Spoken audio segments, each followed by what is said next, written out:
Hey guys, let's talk about steering shafts. We had bought the aftermarket steering shaft that had the rag gear attached to it.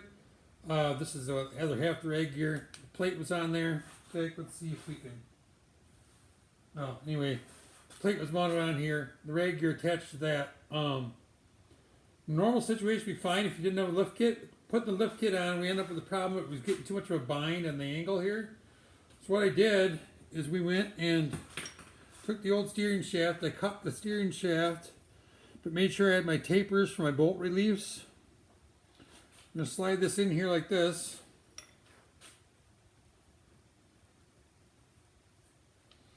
That'll slide in there further. I've had it in there already. Then we bought this U-joint. It's a double D 3/4 inch on one end.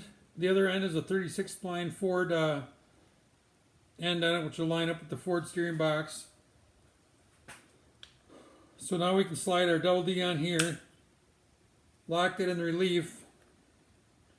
This other end goes up on our steering column. With this in here, we'll have our flexibility, like I'm saying, to take that bind out that the lift kit has created. So we'll have the flexibility, we're not going to be tearing up that rag gear. This will be a nice solid joint. We actually have lock nuts here with Allen bolts, set screws to lock both pieces in place. The only thing we're going to have to do now, once I slide this piece in further into our shaft, is drill a hole here. We'll tap that and put another set screw in here so this locks in place. But this will give us our adjustability. We still have the telescoping on this end to extend it to whatever we need. But that's a little update. If you're going to do that body lift kit, you're really going to want to get this U-joint. You can buy the aftermarket hole joint with the 36 spline on this end and 36 on this end. You're going to spend $280 on that.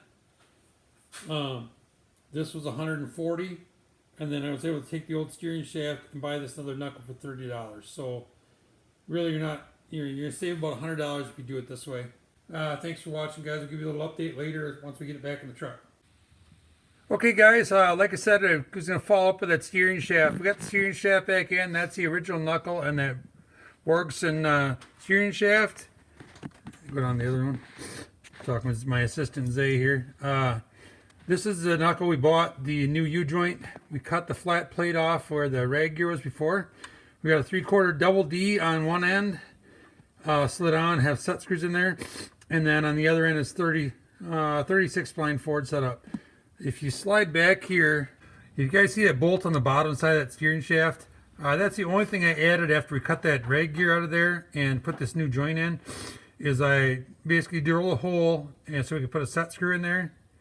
So I got a bolt and then I got a nut on that to lock it down, just for extra safety. It ain't going anywhere with everything locked in, but by putting that U-joint in there with this lift kit, it made a world of difference. So you're not binding the steering up, and you don't got such an angle on it anymore. So if, like say, if you're gonna buy the put a lift kit on your truck, anything 3 inches or more, you're gonna have to get the adjustable shaft.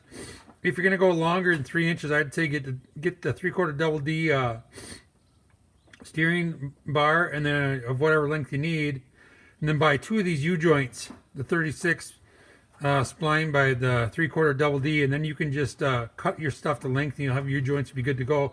Probably save you a ton of money. If I'd have known this ahead of time, we'd have went with this setup. But anyway, pretty happy with it. Works the way I want it to. It's going to solve our binding problem, and now we got the flexibility in the shaft we needed. Thanks for watching.